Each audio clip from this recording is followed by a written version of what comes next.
한 사람이 이 땅에 존재하고 또 인생을 살아가며 우리 한 사람 한 사람이 이 자리에 이르는 동안에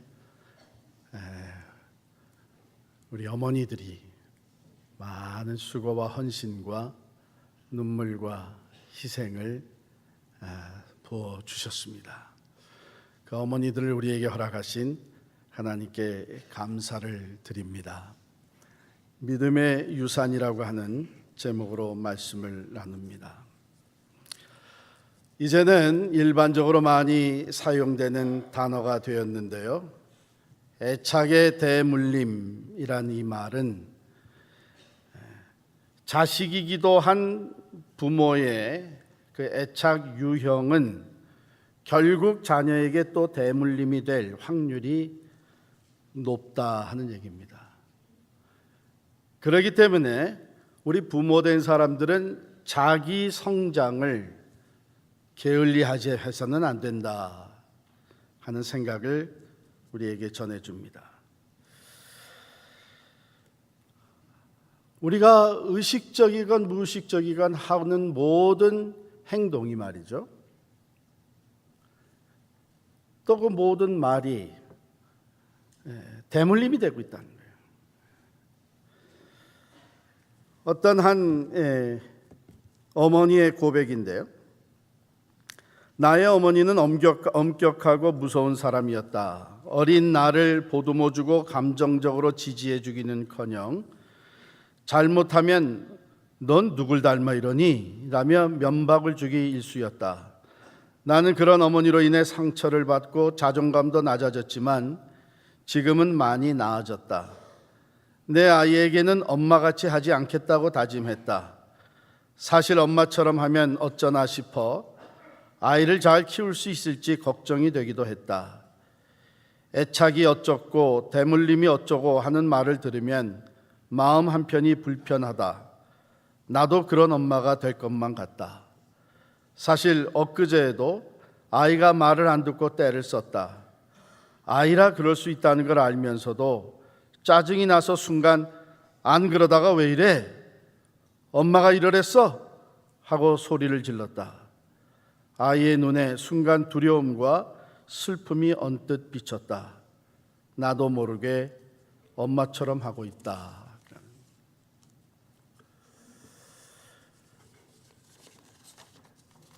대물림이라고 하는 것, 사실 우리가 큰 캐테고리로 보게 되면 우리가 유산으로 대물려 주는 것에는 물질적인 것이 있죠.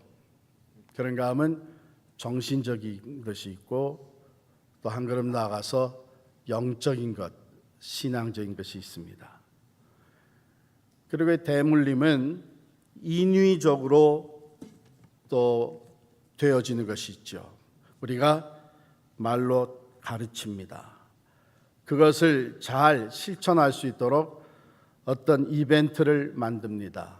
또 가문에서, 가정에서 어떤 의식, 가령 가정 예배를 매일 드린다든지 성경을 암송케 한다든지 이런 인위적인 대물림이 있고요, 뿐만 아니라 자연적인 대물림이 있죠. 그저 아이들이 자연스럽게 보고 느끼고 닮아가게 되는 그런 자연적인 대물림이 있습니다. 오늘 본문 말씀에 보면은 사도 바울이 자기의 믿음의 아들과도 같은 디모데에게 편지를 썼습니다. 이 편지는 사도 바울이 세상을 떠나기 바로 얼마 전에 쓴 마지막 편지가 됩니다. 디모데후서 4장 6절에 보면 그런 내용을 우리에게 보여주고 있죠. 전제와 같이 내가 벌써 부어지고 나의 떠날 시각이 가까웠도다. 나는 선한 싸움을 다 싸우고 나의 달려갈 길을 마치고 믿음을 지켰으니, 이렇게 얘기하고 있는 것 봐서 바울이 두 번째 로마 감옥에 갇혀서 이제 자기의 마지막 날이, 이 땅에서 마지막 순간이 가까워오고 있는 것을 알고 사랑하는 믿음의 아들 디모데에게 편지를 써서 대물림을 하고 있는 겁니다. 자기의 신앙을, 또 자기가 바라는 것을 믿음의 아들 디모데에게 전하면서 디모데가 그런 믿음의 유산을 가지고 맡겨진 사명을 잘 감당할 수 있도록 써내려간 편지예요. 그런데 이 편지를 우리가 좀 더 실감 있게 느낄 수 있도록 제가 요즘 말로 이렇게 다시 작성을 해서 1절부터 9절까지의 내용을 여러분들에게 읽어 드립니다. 사랑하는 나의 아들 디모데에게, 디모데, 하나님의 은혜로 예수 그리스도의 사도된 나 바울은 이렇게 편지로 문안하네. 선하시고 자비로우신 주님의 은혜와 평강이 자네와 늘 함께 하기를 기도하네. 나는 지금 옥중에서 며칠 뒤면 집행될 사형 날짜를 앞두고 이 편지를 쓰고 있네. 아마도 이것이 자네에게 보내는 마지막 편지가 될 수도 있을 걸세.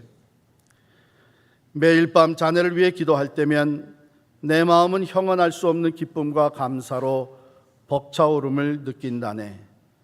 항상 청결하고 깨끗한 마음으로 주님을 의지하는 자네의 거짓 없는 믿음을 알기 때문이지. 로마 황제의 극심한 박해 속에서도 주와 복음을 위해 싸우며 믿음이 연약한 자들을 붙들어주는 자네의 모습을 그려볼 때면 나는 늘 큰 위안을 받는다네. 디모데여, 마음을 강하게 먹게나.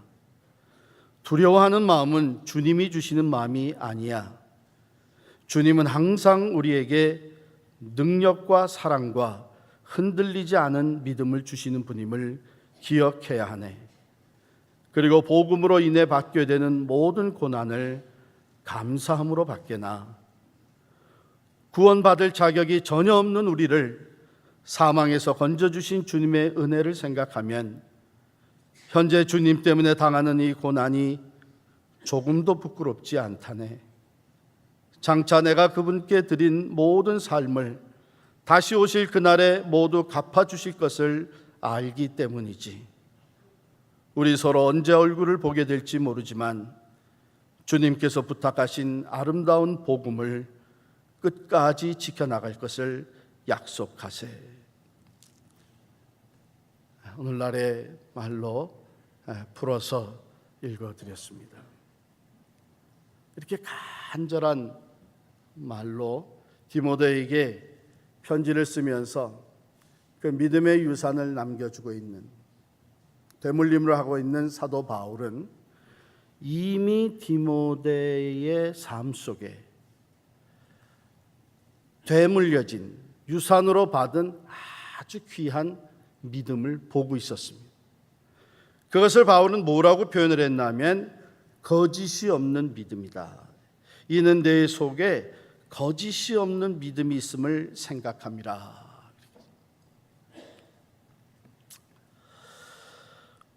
바울은 옥에 갇혀 있으면서 디모데의 눈물을 생각했습니다. 4절에 있는 대로 내 눈물을 생각하여 너 보기를 원하면 내 기쁨이 가득하게 하려 함이니 그랬는데요. 여기 디모데의 눈물은 어떤 눈물인가? 왜 디모데가 눈물을 흘리고 있는가? 그것은 아마도 사도 바울, 믿음의 아버지인 바울을 생각할 때에 눈물을 흘릴 수밖에 없었던 것이죠. 평생을 예수 그리스도를 다메섹 도상에서 만난 후에 생명을 내놓고 복음을 전한 사도가 저런 고통 가운데서 그냥 쓰러져 가야만 하는가? 사도 바울을 생각하면서 그가 지금 당하고 있는 고통과 죽음의 순간이 다가올 때에 누구나 느끼게 되는 그 두려움, 이런 것을 생각하면서 아마 디모데는 바울을 위해서 기도하며 눈물로 기도하며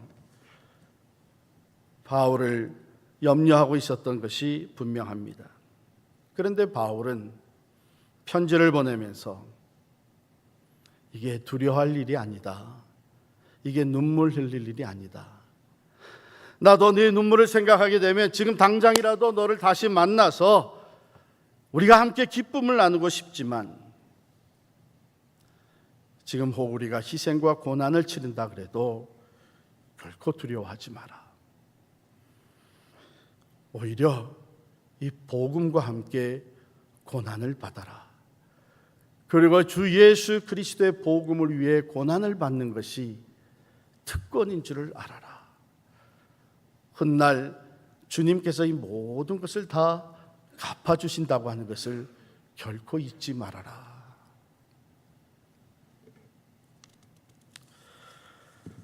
바울은 이 말을 전하면서 마음속에 확신이 있었습니다. 왜냐하면 이미도 디모데의 삶 속에, 디모데 안에 대물림이 되어진 믿음, 거짓이 없는 믿음을 보았기 때문이죠. 여러분, 그러면 거짓이 없는 믿음이라는 것은 어떤 믿음을 얘기할까요? 거짓이 없는 믿음. 문자 그대로 해석하면요, 위선적이 아닌 믿음, 외식적이 아닌 믿음을 얘기합니다. 그걸 우리의 신앙생활에 조금 더 우리가 경험하고 있는 대로 말을 바꾸면, 거짓이 없는 믿음은 먼저 신실한 믿음이죠. 신실한 믿음. 하나님이 신실하시고 하나님의 말씀이 또한 신실하기 때문에 그 하나님을 믿고 하나님의 말씀을 신실하게 실천하고 순종하는 이 믿음을 얘기합니다. 또한 이 거짓이 없는 믿음은 겉과 속이 다르지 않은, 즉 세상에서 거룩한 모습으로, 거룩한 인격자로 나타나 보여지는 믿음을 얘기합니다. 말과 행동이 일치한다는 것이죠. 겉으로 보여진 모습과 안에 가지고 있는 생각이 같다고 하는 것이죠. 입술의 고백이 삶으로 그대로 나타나서 거룩한 모습으로 드러나는 것을 얘기합니다. 그리고 거짓이 없는 믿음이라고 하는 것은 온전히 하나님을 신뢰하고 의지하는 믿음을 얘기합니다. 즉, 어떤 때는 하나님을 의지했다가 어떤 때는 사람을 의지하고, 기도의 응답이 늦게 오면은 그 다음에는 세상적인 방법을 의지하고, 이런 것이 아니라 하나님께서 반드시 신실하게 약속의 말씀대로 이루시는 전능자이시라고 하는 것을 분명히 믿고, 변함없이 모든 상황 속에 하나님을 신뢰하고 의지하는 것이 거짓이 없는 믿음.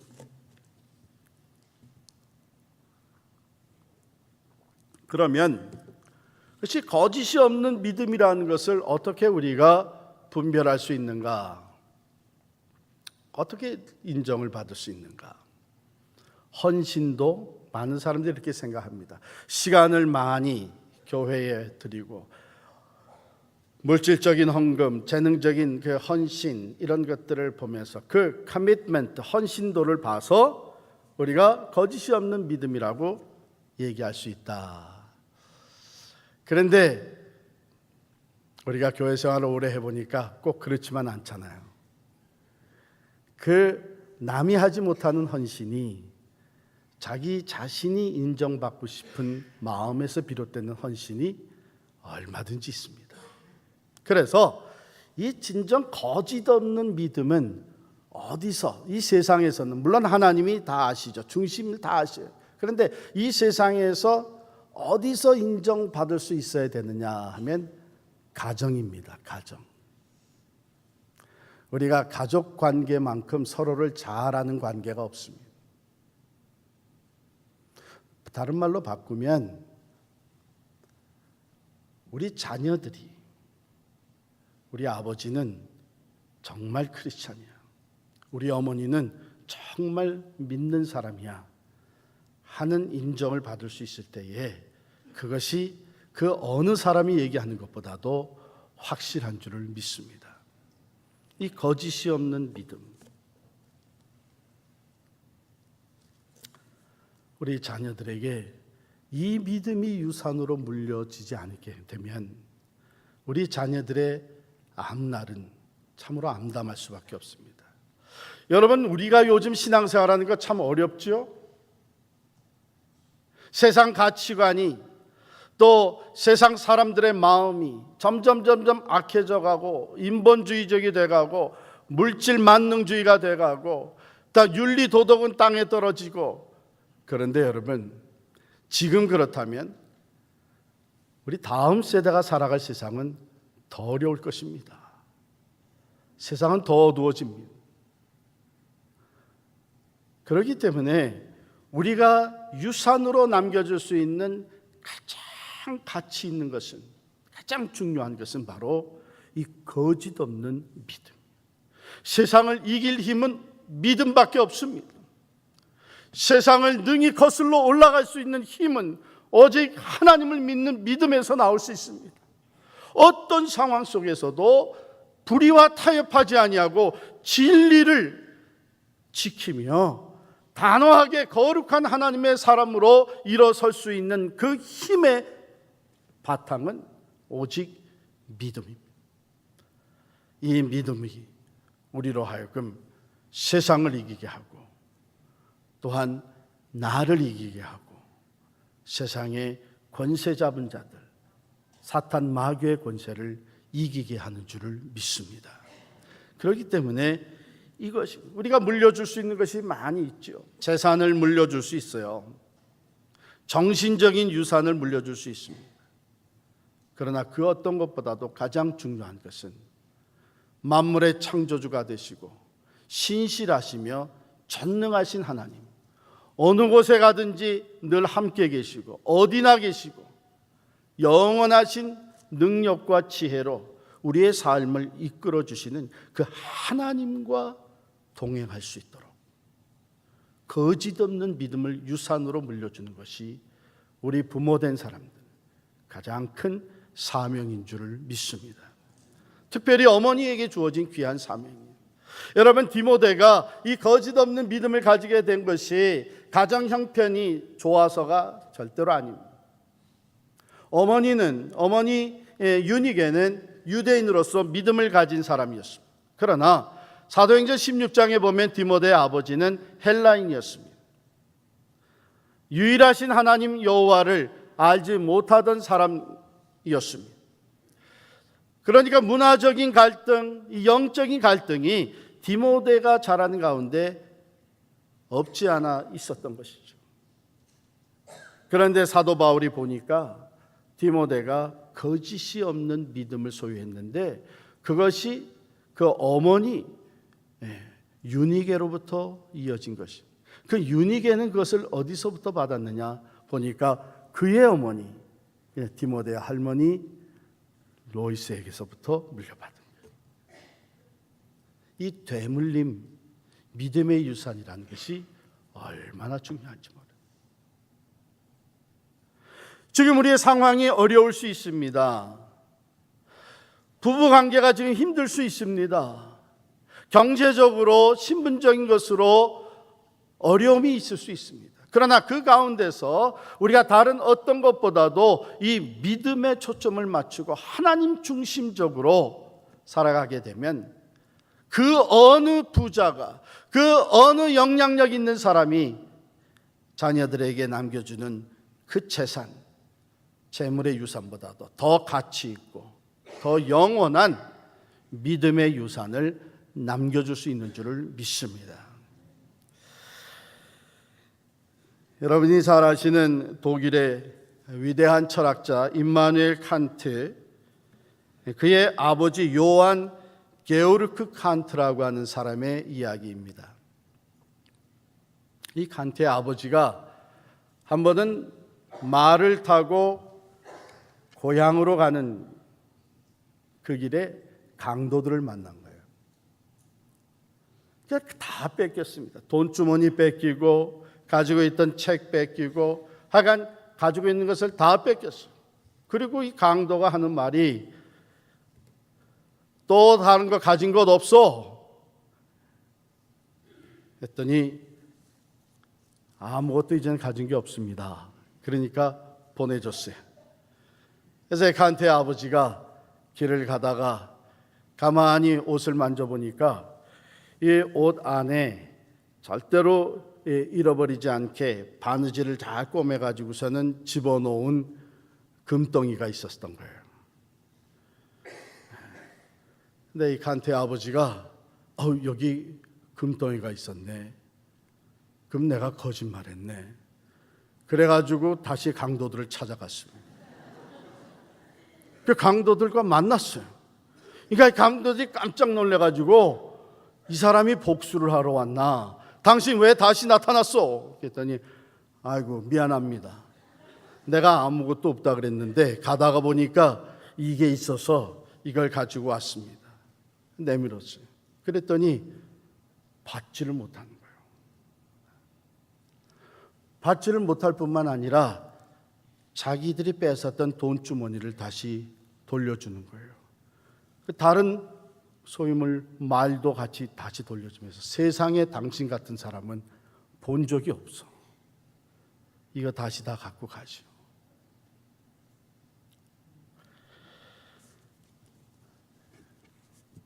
여러분, 이게 거짓말 같은 실화예요.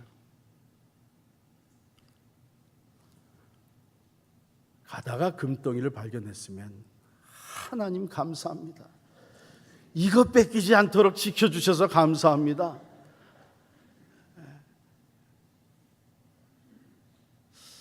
근데 사람이 정말 그럴 수 있을까? 믿기 어려운 얘기예요. 근데 이게 믿기 어려운 얘기일지라도 우리에게 주어지는 분명한 교훈이 있습니다. 우리가 정직하다고 하는 것이 내가 만나고 있는 대상에 따라서 정직하게 대해도 되고 정직하지 않게 대해도 된다. 즉 다른 말로 바꾸면 우리가 크리스찬으로서 믿음을 가지고 살아가는데 이 믿음이 상황적인, 상대적인 것이 될 수 있다고 생각하는 사람들이 얼마나 많습니까? 강도 앞에 내가 정직할 필요가 뭐가 있어요? 거짓말하고 내게 해를 끼치는 사람에게 내가 사랑을 베풀 필요가 뭐가 있어요? 오히려 이는 이로, 눈은 눈으로. 내가 뺏겼으면 내가 다른 사람 몰라도 저 사람에겐 복수하리라. 이게 무슨 얘기냐 하면 우리의 믿음이 얼마든지 상황적이고 상대적인 믿음이 될 수 있다는 얘기입니다.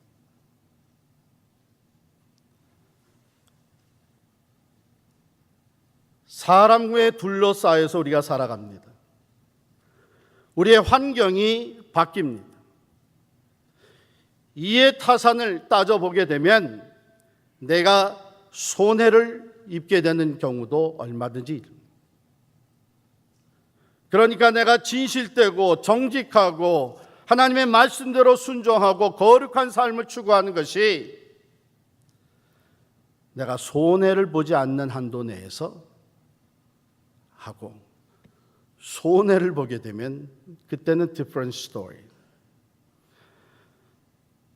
같이 신앙생활을 잘하는 사람 앞에서는 나도 거룩한 사람으로 행동하지만 하나님을 알지 못하는 사람들, 내가 크리스찬인 것조차 알지 못한 사람들 앞에서는 나도 얼마든지 세상 사람들과 같이 행동할 수 있다고 하는 것. 나를 속이는 사람은 나도 속일 수 있어야 되고, 내게 해를 끼치는 사람은 나도 공격할 수 있어야 되고, 내 것을 빼앗는 사람의 것은 나도 빼앗아 올 수 있어야 된다고 하는 것은 우리의 믿음이 상대적이고 상황적이고 이해타산적이 된다는 것입니다. 그런 믿음 가지고 우리가 하나님을 기쁘시게 해드릴 수 없습니다. 그런 믿음 가지고 우리가 세상을 변화시킬 수 없습니다. 그런 믿음 가지고 우리가 다른 모습, 거룩한 그리스도인의 모습으로 나타날 수가 없습니다.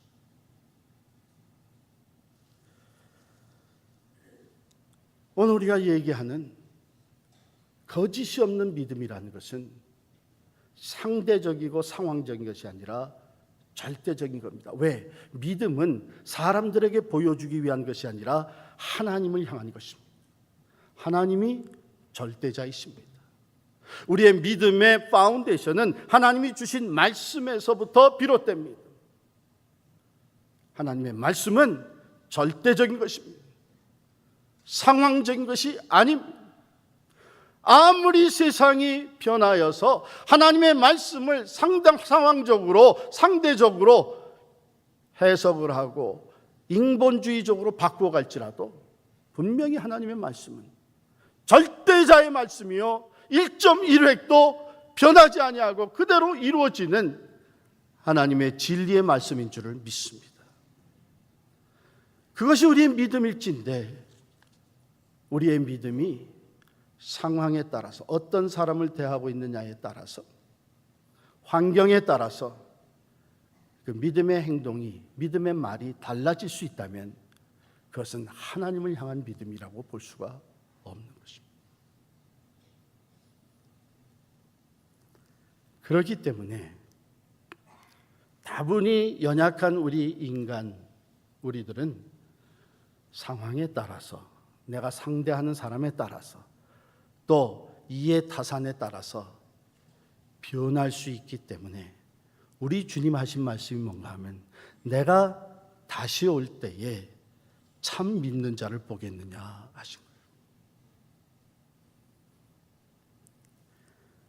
우리가 유산으로 물려주는 거짓 없는 믿음은 절대자를 향한 믿음이 되어야 됩니다. 절대적인 하나님의 말씀에 근거한 믿음이 될 때에만 그것이 거짓 없는 믿음이 되어서 고난과 고통 가운데서도 담대해질 수 있는, 어려움과 희생을 치르면서도 좌절하지 않는, 갈수록 죄가 관영하는 이 세상 가운데서도 거룩한 빛으로 나타나게 되는 줄을 믿습니다. 왜 그렇습니까? 이 믿음 지키려고 할 때에 하나님이 도와주십니다. 하나님의 영이 함께 하십니다. 모든 것을 합력하여 선을 이루실 뿐만 아니라 우리의 힘과 능력으로 감당할 수 없는 것까지도 능히 이루시는 하나님이 신실함으로 전능하심으로 함께 하십니다. 다니엘과 사드락과 메삭과 아벳느고는 환관장 앞에서도 믿음을 지켰을 뿐만 아니라 권력을 잡고 있는 느부갓네살 왕 앞에서도 믿음을 지켰습니다. 영향력이 있는 사람 앞에서는 굴복하고 아무 힘이 없는 사람한테는 의로운 것을 나타내려고 하는 것은 이것은 상대적이고 상황적인 믿음이 되고 거짓된 믿음이 될 수밖에 없습니다.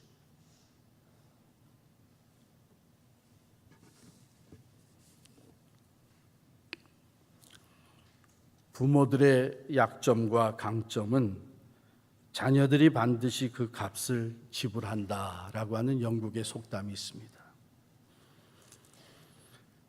왜냐하면 너무나 자연스럽게 대물림이 되기 때문이죠. 그런가 하면 이런 속담도 있습니다. 나무의 열매는 나무에서부터 멀리 떨어지지 않는다 그랬어요. 나무의 열매는 나무에서부터 멀리 떨어지는 것이 아니라 그 나무 아래로 떨어집니다. 그 부모 아래에서 자라나는 우리 자녀들이 그 열매를 먹게 됩니다. 눈에 넣어도 아프지 않을 우리 자녀들, 우리가 그 자녀들에게 물려줄 수 있는 유산, 가장 큰 유산은 바로 믿음의 유산인 줄을 믿습니다. 그러면 이 믿음의 유산은 인위적인 대물림일까요? 자연적인 대물림일까요? 둘 다죠. 둘 다요. 우리는 인위적으로도 해야 합니다. 가르쳐야 합니다. 가정 예배를 쌓아야 합니다. 함께 모여 기도하는 시간을 정해야 됩니다. 말씀을 읽도록 훈련해야 됩니다. 하나님의 말씀에서 어긋날 때 단호하게 야단쳐야 됩니다. 말씀으로 바로 잡아줘야 됩니다. 뿐만 아니라 자연적이 된 우리의 삶을 그들이 보고 느끼고 깨닫고 따라올 수 있도록 자연적인 대물림도 돼야 됩니다. 어쩌면 자연적인 대물림이 더 중요한 것이죠.